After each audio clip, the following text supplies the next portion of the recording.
Hello children, எல்லோரும் எப்படி இருக்கீங்க? இன்றைக்கி இந்த வீடியோவில் நம்ம என்ன பார்க்க போகிறோம் அப்படின்னா, ஒரு நிகழ்ச்சியினுடைய நிகழ்தகவை எப்படி கண்டுபிடிக்கிறது அதை தான் பார்க்க போகிறோம். ஒரு நிகழ்ச்சியின் ஏற்கனவே உங்களுக்கு நிகழ்தகவு வீடியோவில் பார்ட் 1, பார்ட் 2, பார்ட் 3 போட்டிருக்கேன். அதில் நிகழ்ச்சினா என்ன அப்படிங்கிறத சொல்லியிருக்கேன். அதனால் அந்த வீடியோ பாருங்கள். அப்போ நிகழ்ச்சினா என்ன அப்படிங்கிறது நமக்கு தெரியும். சரி, இந்த மாதிரி ஒரு நிகழ்ச்சியோடைய நிகழ்தகவு அதை எப்படி கண்டுபிடிக்கிறது, அதுக்கான வீடியோ தான் இது. சரி, இந்த நிகழ்தகவு அப்படின்னு வந்தாலே இங்கே உள்ள சோதனை நம்ம என்ன சொல்லுவோம் அப்படின்னா சமவாய்ப்பு சோதனை.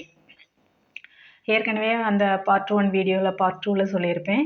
சோதனைனா என்ன, சமவாய்ப்பு சோதனைனா என்னன்னு சொல்லியிருக்கேன். அதை நீங்கள் பாருங்கள், உங்களுக்கு தெரியும்.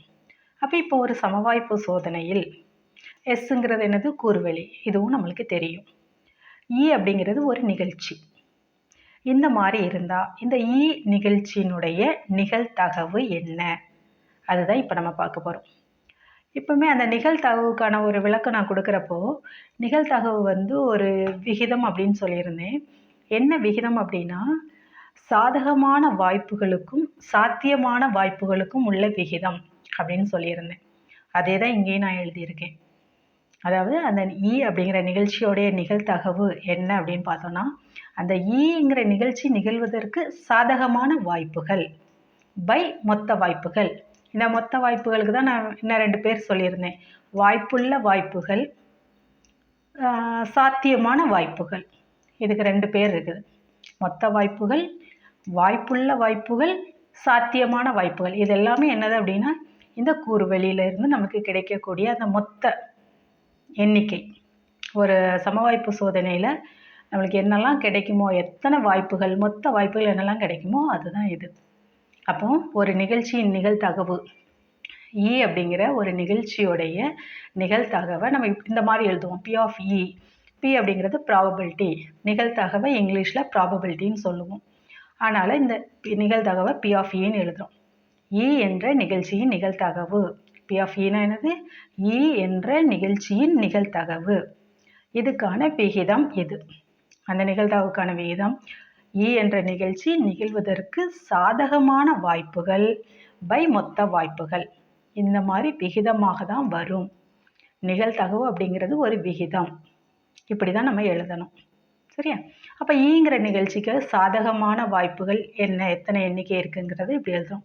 என் of E by N of E, S கூறுவெளியில் உள்ள அந்த மொத்த உறுப்புகள், என் ஆஃப் எஸ் மொத்த வாய்ப்புகள். சரியா? இந்த சாதகமான வாய்ப்புகளை என் ஆஃப் இன்னு எழுதுகிறோம், மொத்த வாய்ப்புகளை என் ஆஃப் எஸ் அப்படின்னு எழுதுகிறோம். இதுதான் ஒரு நிகழ்ச்சியினுடைய நிகழ்தகவுக்கான விகிதம். சரியா? சரி, இப்போ இன்னொரு பாயிண்ட் என்ன அப்படின்னா, எப்போவுமே ஒரு நிகழ்தகவினுடைய மதிப்பு 0லேருந்து 1 வரைக்கும் தான் இருக்கும். 0க்கு கீழே குறை எண்ணாகவும் இருக்காது, 1க்கு மேலே அடுத்த மிகை எண்ணும் வராது. 1.1, 1.001 அந்த மாதிரி என்ன செய்யாது, வராது. கரெக்டாக 0லேருந்து 1 வரைக்கும் தான். இதுதான் அந்த நிகழ்தகவினுடைய மதிப்பு. அந்த பி ஆஃப் இங்கிற அந்த நிகழ்ச்சியினுடைய மதிப்பு 0லேருந்து 1 வரை. 0க்கு கீழே குறை எண் கிடையாது, 1க்கு மேலே உள்ள எண்களும் கிடையாது. இப்போ உதாரணத்துக்கு கொஞ்சம் கணக்கு நான் உங்களுக்கு கொடுத்துருக்கேன் பாருங்கள். கொடுக்கப்பட்ட எண்களில் எவை நிகழ்தகவு அப்படின்னு கேட்டிருக்கேன். இப்போ இந்த முதல் கணக்கை பாருங்கள். -0.00001 பார்த்த உடனே சொல்லிடலாம், மைனஸ் வந்ததுனால இது கண்டிப்பாக நிகழ்தகவு கிடையாது.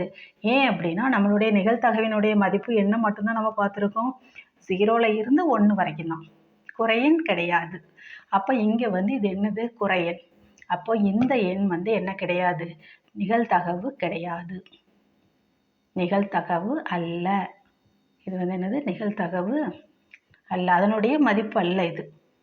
அதனால் இது நிகழ்தகவு எண் கிடையாது. 0.5 0க்கும் 1க்கும் இடையில தானே இருக்குது. 0.5ங்கிறது அரை சொல்லுவோம் இல்லையா, 0க்கும் 1க்கும் இடையில இருக்குது. அதனால் இது கண்டிப்பாக என்னது, நிகழ்தகவு எண், நிகழ்தகவு எண். அதனால் இது நிகழ்தகவு. கொடுக்கப்பட்ட எண்களில் எவை நிகழ்தகவுன்னு கேட்டிருக்காங்க. அப்போ குறையெண் வந்தால் அல்ல, இது 0க்கும் 1க்கும் இடையில இருக்கிறதுனால நிகழ்தகவு. இது 1.001 வந்துட்டு கரெக்டாக 1 வரைக்கும் இருந்தால் தான் நிகழ்தகவு. இது 1க்கு அடுத்து கொஞ்சம் மைனூட்டாக வருது.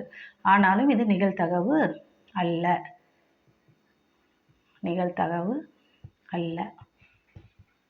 அடுத்தது 1 கண்டிப்பாக நிகழ்தகவு. ஏன் அப்படின்னா இது வந்து நிகழ்தகவினுடைய மதிப்பு. நிகழ்தகவோட மதிப்பு 0ல் இருந்து 1 வரைக்கும் தான். அதனால் 1 வந்து நிகழ்தகவு தான். 20%. சதவீதம்னு கொடுத்த உடனே என்னமோலாம் நினைக்க வேண்டாம். 20%ஓட மதிப்பு என்னது? 20/100ன்னு எழுதுவோமா? பாடி கொடுத்தோன்னா 2/10. 2/10 0.2ன்னு எழுதலாமா? கீழே 10 இருக்கிறதுனால ஒரு ஸ்தானம் முன்னாடி வச்சு 0.2ன்னு எழுதுவோம். அப்போ 0.2ங்கிறது 0வுக்கு அடுத்து வருது. 0லேருந்து 1க்குள்ளே இருக்குது. அதனால் இது வந்து என்னது? நிகழ்தகவு. 0வுக்கும் 1க்கும் இடையில இருக்கிறதுனால என்னது? நிகழ்தகவு. அடுத்து 0.253. இதுவும் கண்டிப்பாக நிகழ்தகவு தானே. 0வுக்கு அடுத்து வருதா?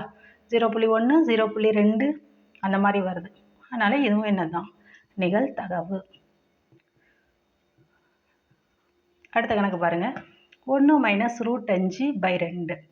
அப்போ இதுக்கு வந்து நம்ம அந்த மதிப்பு கொடுத்து பார்ப்போம். 1 - √5க்கு என்ன மதிப்பு அப்படின்னா 2.24/2. இப்போ இங்கே பார்த்தாலே நம்மளுக்கு தெரியுது, இந்த மைனஸ் நம்பர் இது +1, இது -2. 2.24 ஒரு 2ன்னு நம்ம நினச்சிப்போமே.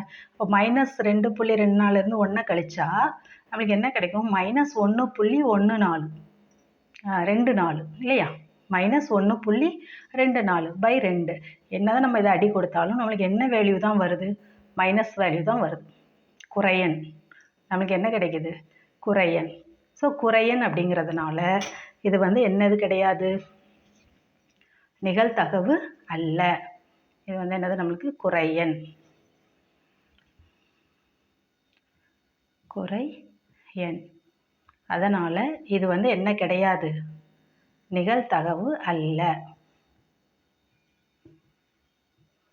நிகழ்தகவு அல்ல. சரியா? நம்மளுக்கு குறையன் தானே வருது. -1.2னால 2ஆல் வகுத்தா ஒரு 2 போட இந்த -0.62 அப்படின்னு வரும். மைனஸ் வர்றதுனால கண்டிப்பாக குறையனுங்கிறதுனால நிகழ்தகவு அல்ல. சரி, இந்த கணக்கை பாருங்கள். √3ஓட மதிப்பு 1.732. √3ஓட மதிப்பு என்னது? 1.732 ப்ளஸ் இந்த 1/4. அப்போ கூட்டினீங்கன்னா 2.732/4ன்னு வருதா? இப்போ இதை அடி கொடுத்தீங்கன்னா நம்மளுக்கு என்ன கிடைக்கும்? 0. வாய்ப்பாடு சொல்லி பாருங்கள். 1 4 4. அப்போ 6 நாங்க 24, மிச்சம் 3 33, எண்ணாங்க 32, மிச்சம் 1 12, 3 நாங்க 12, 0.683ன்னு கிடைக்குது. அப்போ இது வந்து நம்மளுக்கு என்ன ஆகுது அப்படின்னா 0ல் இருந்து 1 வரைக்கும் அதுக்கு இடையில வருதா? அப்போ இது வந்து கண்டிப்பாக நம்மளுக்கு என்னது? நிகழ்தகவு. நிகழ்தகவு. அப்போ கொடுக்கப்பட்ட எண்களில் எது நிகழ்தகவு அல்ல, எது நிகழ்தகவு அப்படின்னு பார்த்தோம். மைனஸ் வந்தால் நிகழ்தகவு அல்ல. அதே மாதிரி இந்த மைனஸ் மட்டும்தான் இங்கே வந்திருக்கு இல்லையா? அந்த கணக்கில் வேறு எதுவும் நம்மளுக்கு வரல. புரிஞ்சிருக்குன்னு நினைக்கிறேன். இப்போ ஒரு நிகழ்ச்சியினுடைய நிகழ்தகவு என்ன, அதுக்கான அந்த விகிதம் என்ன அப்படிங்கிறத பார்த்தோம். ஒரு நிகழ்தகவினுடைய மதிப்பு எதுலேருந்து எது வரைக்கும் இருக்கும்?